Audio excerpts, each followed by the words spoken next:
நீங்கள் கேட்டுக்கொண்டிருப்பது HelpAge India Thamaraikulam முதியோர் கிராமத்தில் இருந்து ஒலிக்கும் கடல்வாணி. இந்த நிகழ்ச்சி மூத்த குடிமக்கள் தயாரித்து வழங்கும் அனுபவம்.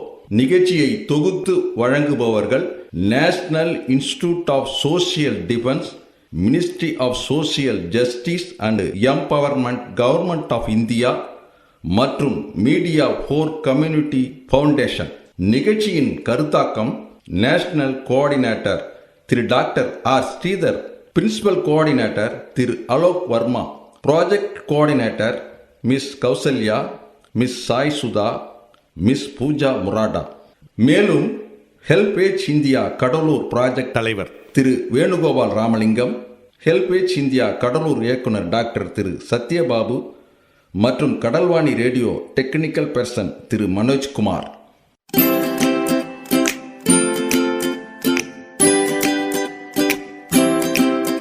தந்தர்த்தம் என்று சொல்லியே வில்லினில் பாட, ஆமா வில்லினில் பாட வந்துடுச்சு கடல்வாணியே, வந்துருச்சு கடல்வாணியே. நல்ல நல்ல கருத்துக்களா நாங்களும் தினமும் பாட, நாங்களும் தினமும் பாட, சொல்ல வந்த கருத்துக்களா நீங்களும் தினமும் கேட்க, நீங்களும் தினமும் கேட்க. வந்துடுச்சு கடல்வாணியே, வந்துருச்சு கடல்வாணியே.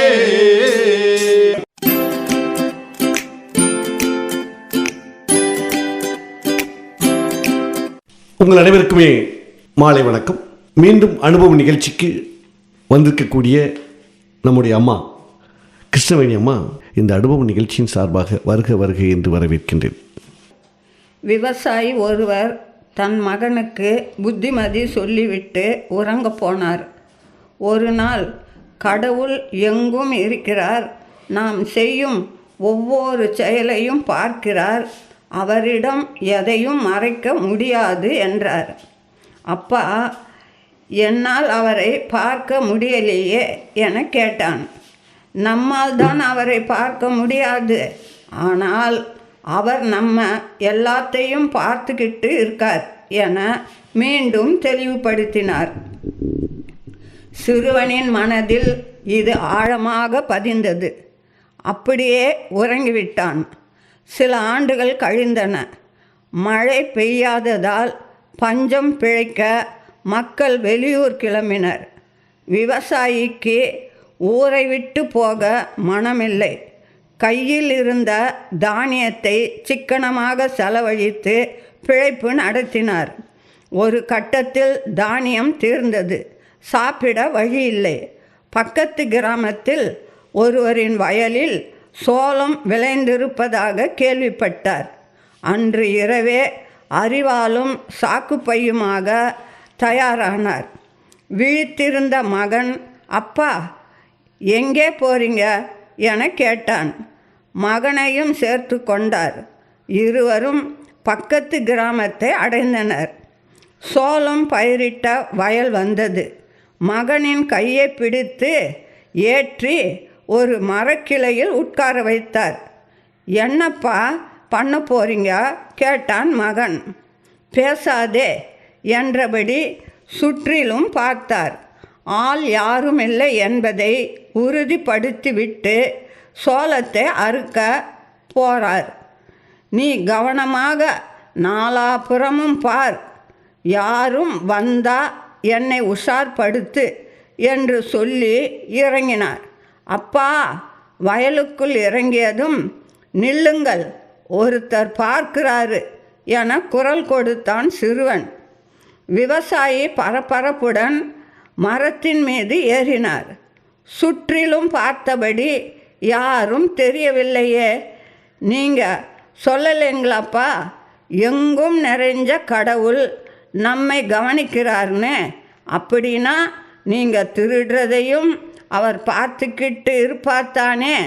தலை குனிந்து விவசாயி மகனுடன் வீட்டுக்கு புறப்பட்டார். மிகவும் அருமையாக குழந்தைகள் மத்தியில், குழந்தைகளுடைய வளர்ச்சியின் பற்றியில், உண்மையான விஷயங்களை பற்றியும், அவர்களுக்கு எப்படி வளர்க்க வேண்டும் என்பதை பற்றியும் ரொம்ப ஒரு கதை மூலம் ரொம்ப அருமையாக சொன்னீங்கம்மா. கிருஷ்ணவேணி பாட்டி இந்த கடல்வாணி சார்பாகவும் நம்முடைய அனுபவ நிகழ்ச்சியின் சார்பாகவும் கிருஷ்ணவேணி பாட்டி அம்மாவுக்கு நன்றி சொல்கிறோம்மா. நன்றிம்மா. நிகழ்ச்சியை தொடர்ந்து கேட்பதற்கு முன் மூத்த குடிமக்கள் அதாவது சீனியர் சிட்டிசனின் உதவிக்கான டோல் ஃப்ரீ ஹெல்ப்லைன் எண்ணை நோட் பண்ணிக்கோங்க. 145667. இந்த டோல் ஃப்ரீ எண் காலை 8 மணியிலிருந்து இரவு 8 மணி வரை செயல்படும். மூத்த குடிமக்களின் உதவி மற்றும் ஆதரவிற்காக இப்போ அனுபவ நிகழ்ச்சி தொடர்ந்து கேட்கலாம். உங்கள் அனைவருக்குமே நம் அனுபவ நிகழ்ச்சியின் சார்பாக மனமார்ந்த நன்றிகளை தெரிவித்துக் கொள்கின்றோம். மீண்டும் ஒரு நிகழ்ச்சி. நம்முடைய கிருஷ்ணவேணி பாட்டி அவர்கள் மாற்று மருந்து என்ற தலைப்பில் மருமகளுக்கும் மாமியாருக்கும் எப்படியெல்லாம் உறவை வளர்க்க வேண்டும் என்பதை பற்றி மிகவும் அருமையாக ஒரு கதை மூலம் உங்களுக்கு விளக்க வருகின்றார். அம்மா வணக்கம்மா, வாங்கம்மா. வணக்கம். மாற்று மருந்து தாங்க. புதிதாக திருமணமான ராதைக்கும் அவனது மாமியாருக்கும் இடையே கருத்து வேறுபாடு வளரத் தொடங்கியது. ராதையின் கணவனோ இருத்தலை கொல்லி எறும்பாக திண்டாடினான். ஒரு நாள் சந்தைக்கு போகும் வழியில் ராதை தந்தையின் நண்பனை சந்தித்தாள். அவர் மூலிகை மருத்துவர். அவரிடம் மாமியார் பிரச்சனையை சொல்லி அவரை கொல்ல வழி கேட்டாள். அந்த மருத்துவர் மூலிகை பொடி ஒன்றை கொடுத்து, இது மெல்ல கொல்லும் விஷம், தினமும் மாமியார் சாப்பாட்டில் கொஞ்சம் கலந்து கொடு, ஓரிரு மாதத்தில் இயற்கை மரணம் ஏற்படும் என்றார். ஆனால் இன்னொரு விஷயத்தை கவனத்தில் கொள், மாமியாரிடம் அன்பு காட்டு, அப்போதுதான் உன் மீது யாருக்கும் சந்தேகம் வராது என தெரிவித்தார்.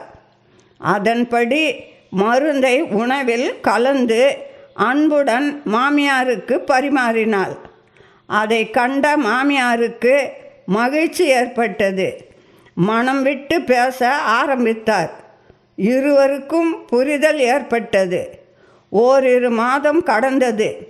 மாமியாரின் மீது உண்மையிலேயே அன்பு அரும்பியது.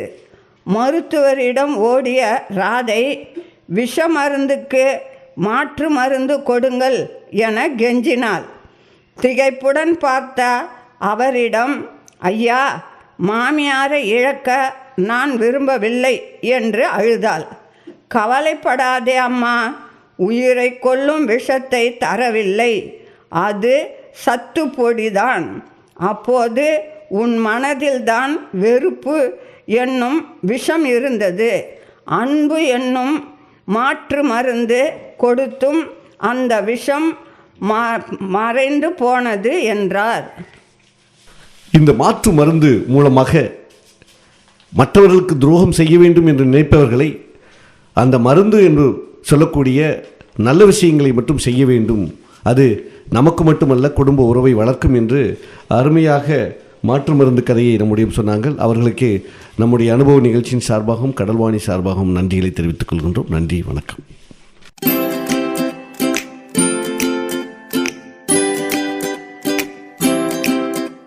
நேயர்களே, இந்த அனுபவ நிகழ்ச்சி இத்துடன் நிறைவு பெறுகிறது. உங்களிடமிருந்து விடைபெறுவதற்கு முன் மூத்த குடிமக்களின் அதாவது சீனியர் சிட்டிசனின் உதவிக்கான டோல் ஃப்ரீ ஹெல்ப்லைன் எண்ணை உங்களுக்கு ஞாபகப்படுத்துகின்றேன். 145667. இந்த டோல் ஃப்ரீ எண் காலை 8 மணியிலிருந்து இரவு 8 மணி வரை செயல்படும். மீண்டும் அடுத்த அனுபவ நிகழ்ச்சியில் சந்திப்போம். நன்றி, வணக்கம்.